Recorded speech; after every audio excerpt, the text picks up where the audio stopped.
di nocci du leneen. mais pourquoi alors juger nécessaire je pense que même la dernière fois maa ngi doon laajte lan lañ mënoon xaar ci CEDEAO bi ñu fa yóbboo. mais man la fois passée wax na la je n'attends rien de la CEDEAO foofu xaaruma fa dara xam nga tax xaaruma fa dara dans la mesure où ña fa nekk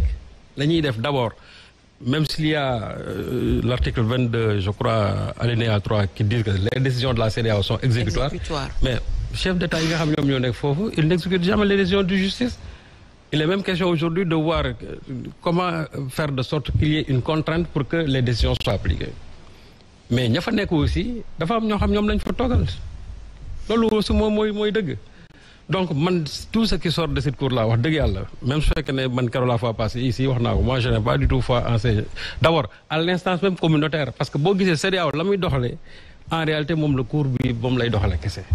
la suprastructure les chefs d'État la ñuy def parce que boo gisee dans l'affaire du coup d'État nigérien le comportement des chefs d'État alors qu'en réalité il y a eu des coups d'État yoo xam am na fii et ils n'ont pas eu ce même comportement donc ça veut dire que affaire yi c'est ciblé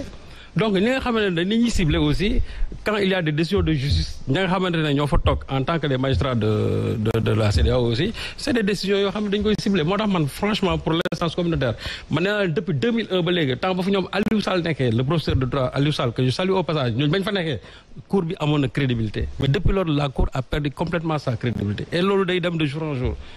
waaw léegi et d'ailleurs ñoom ce qu'ils ont dit à propos de la décision yi ñu génne ils ont dit que les droits de Sonko n'ont jamais été violés ce qu'ils ont dit. Oui. Bon donc je me pose la question de savoir est-ce que ñoom xam nañu réellement kon kan mooy Sonko non fekk ne réellement ñoom réellement loolu la ñu wax moi je me suis dit est-ce qu'il y a pas erreur sur la personne. pour yow dañoo jóg. Non franchement parce que dire que les droits de Sonko n'ont jamais été violés loolu sax je crois que c'est même une offense vraiment ñi nga xam ne ñoo nekk fii ci dëkk bi même s'ils ne sont pas du côté de Sonko parce que aussi am na yoo xam ne je crois que il faut vraiment mettre les formes mais dire que complètement que les droits de Sonko n'ont jamais été violés bon loolu aussi ñoom lay engagé quand on leur a dit de se prononcer sur la radiation de comment dirais-je de Sonko sur les électorales lu ñu wax ñu ne quand c'est pendant devant la justice ñoom dañ ci àddu mais pourtant ñoom ci li ñu wax la dissolution du parti boobu pourtant c'est pendant fii et pourtant ils se sont prononcés là-dessus ce qui veut dire que ils n'ont pas voulu tout simplement se prononcer sur ce cas de figure. Maintenant revenant tout simplement à la décision de la Cour suprême li Pape Moussa wax léegi dafa am solo parce que man li ma jàpp mooy on ne devait même pas en arriver à ça aujourd'hui war ñu woon egsi fii mais ce qui est sûr et certain c'est que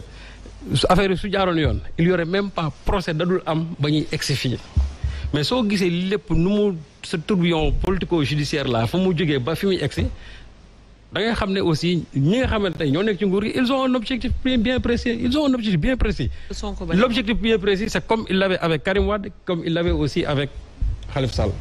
il fallait écarter Karim il fallait écarter Khalifa maintenant c'est autour de Sonko il faut l'écarter c'est-à-dire par tous les moyens loolu mooy wax bi quels que soient les moyens qu'ils vont utiliser c'est-à-dire il faut tout faire pour que Sonko ne puisse pas se présenter à des élections soo gisee la manière brutale avec laquelle ils ont dissous comment dirais-je le PASTEF loolu nga foofu nga koy xamee pour un rien c'est-à-dire ce n'est fondé sur amul benn c'est-à-dire simplement ci ndoxu bakkanu ministre bi ci lañ ko tasee ci leen amul benn décision boo xamante ni moo mën a fonder aujourd'hui la dissolution de PASTEF même boo demee dans la sous-région fii dissolution parti du jógee même du chef de l'État du jógee du ministre de l'État c'est-à-dire ça doit être une décision judiciaire motivée mais il y a qu'au Sénégal où la loi là nga xam ne c'est une loi obsolète depuis 89 jusqu'à aujourd'hui ñu bàyyi ko fi ça veut dire que aujourd'hui le chef de l'État moom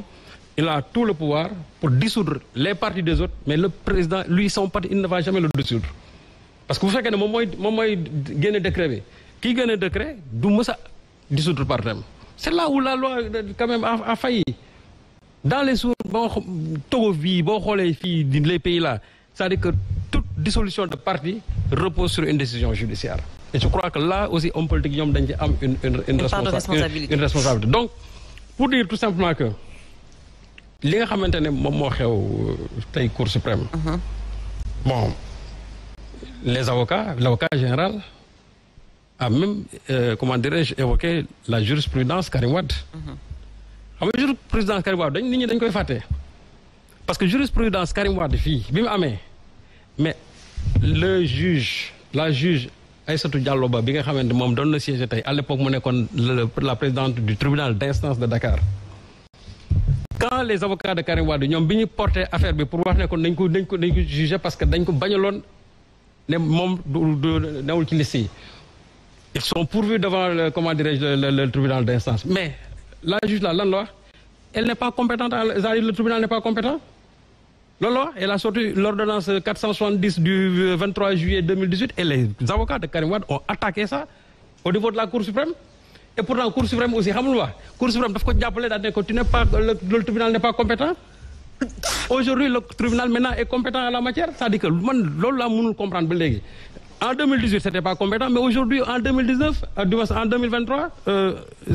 ils sont compétents à la matière. Donc déjà il y a paradoxe foofu. dama ne même loolu l'avocat général a évoqué la jurisprudence Karim Wade c'est-à-dire que ce qu'on a permis à Karim Wade aujourd'hui on l'a pas permis à comment dirais-je à Ousmane Sonko. Pape Moussa wax na ko léegi Karim Wade à l'époque il y avait une décision judiciaire boo xam ne ñoom dañ ne da koy écarter de la présidentielle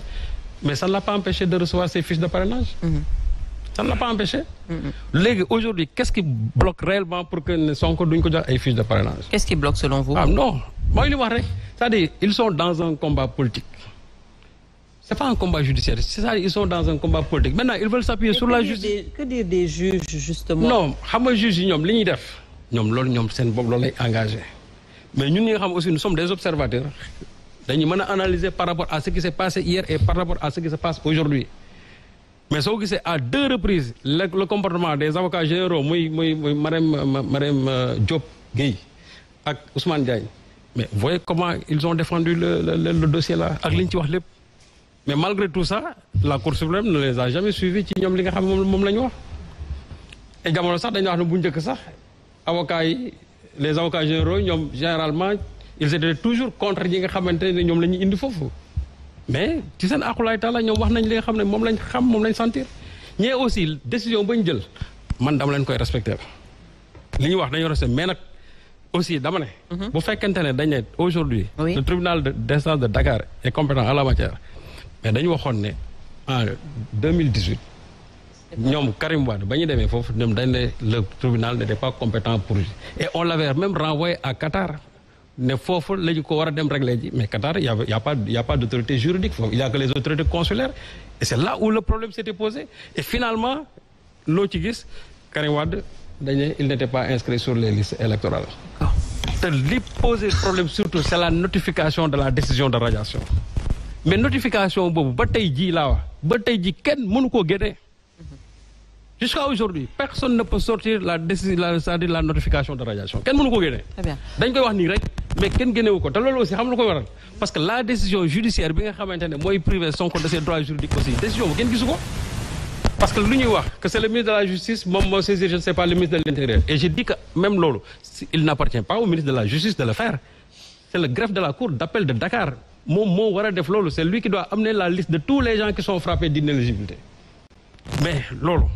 les gens n'ont qu'à se rendre au niveau de la cour d'appel pour voir réellement ndax loolu am na ba léegi décision de judiciaire boobu ba tey ji kenn mënu ko wax parce que décision judiciaire boobu moom moo war a indi la notification de radiation mais décision judiciaire boobu nit ñi gisuñu ko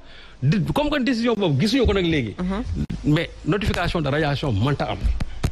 comme que notification de radiation mënta am nit ki kenn mënu ko radier des listes électorales parce que aussi wax ji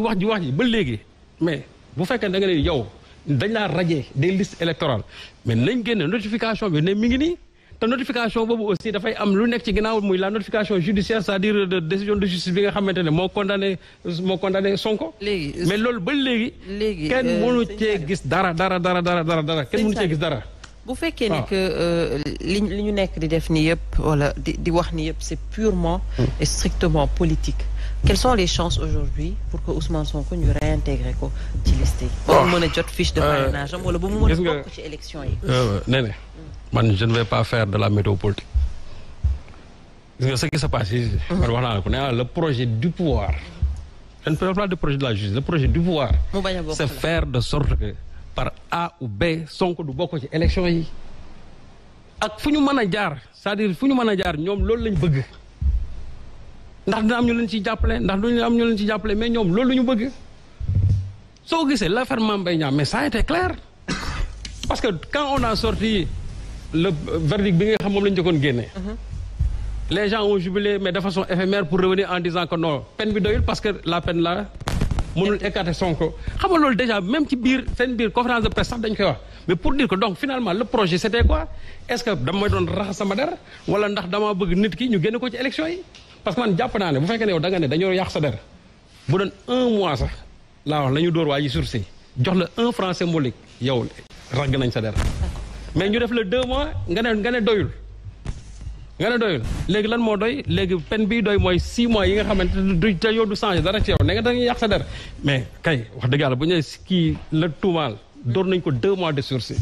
pour man jàpp naa la doy na mais puisqu'il fallait maintenant mettre une peine boo xam ne ça rend inéligible Sonko moo tax déjà et puis il faut aussi voir aussi la célérité avec laquelle les gens accélèrent les procès de Sonko.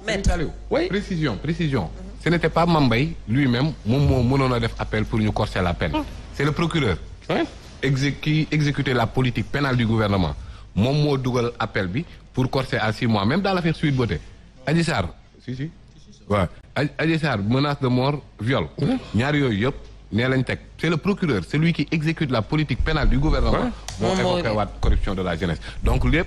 c'est une exécution. léegi nee na ma jeexal donc pour dire tout simplement que man li ma jàpp mooy il faut pas que les gens là se triturent les méninges. ndax bu ñu demee au niveau je ne sais pas du tribunal d'instance ndax Sonko am na fa chance nii et cetera il faut pas que les gens se trompent dama ne su fekkoonte ne rek laa wax bëgguñu woon Sonko écarté ko ci élection yi procès moo dul am c'est-à-dire procès moo ci waroon am. mais comme que lii ay procès am na ci bañ naan ay procès en diffamation aussi am na ci booba léegi te chaque fois bu ñuy wax li ñuy viser mooy il faut qu'ils soient inéligibles. Ça signifie que donc ils sont dans le processus c'est tout.